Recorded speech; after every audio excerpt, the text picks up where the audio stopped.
got an update from the U.S. Senate. Their holy trial. Smoking gun has still not entered the room.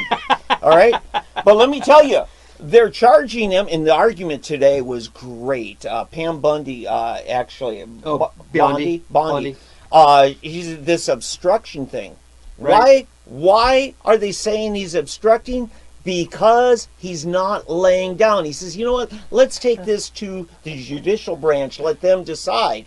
That's obstructing. How dare you at doing it? Right. And so, this is the problem. Well, and that's exactly what we have here. Yes, exactly. It's the use of the Fifth Amendment. Because you exercise your Fifth Amendment rights, that proves that you're guilty, you're obstructing us, because we have a right to ask you these questions, and you got to answer. But it's like, wait a minute, what happened to my right to I'm channeling my inner D'Ambroso. If you're just tuning in, you're watching 3D Politics with David Van and David Oldham and missing David D'Ambroso. And what was your comment? But Oldham, if you got nothing to hide, give them the answers they want. That's exactly it. That's exactly the way. I have a breast butt verify for the female president. Because there is no proof been submitted yet that Elizabeth Warren is female. Okay, I want a breast butt verify. If she's got nothing up her skirt to hide, what does she care if we look? Hey, did you hear about? We're the two Davids. That's Tom. Address Tom at Tom McKay. Oh, he's so worried all the time. David Van with.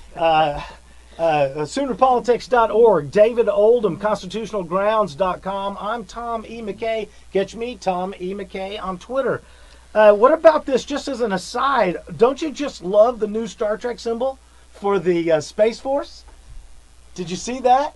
We don't know what you're talking about.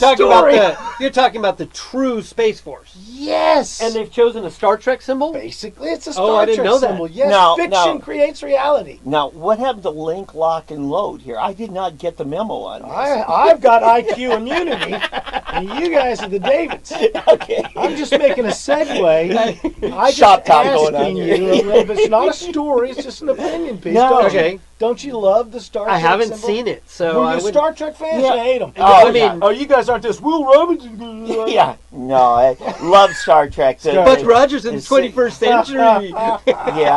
That Martian, you know.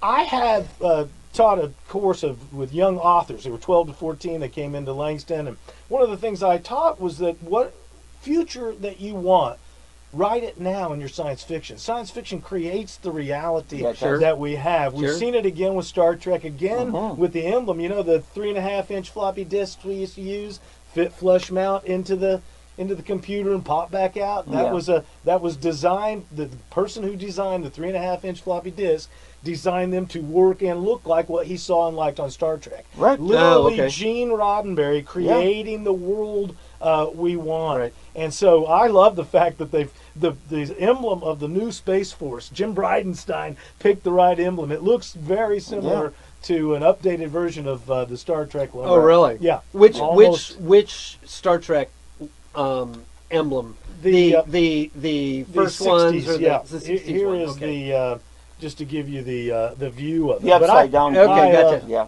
I love the new thing. And also, what do you think about this NPR story? We're getting ready to move on with the court updates and talk a little bit about Dean Davis and Keith Davis and the court's updates. But what about this NPR story?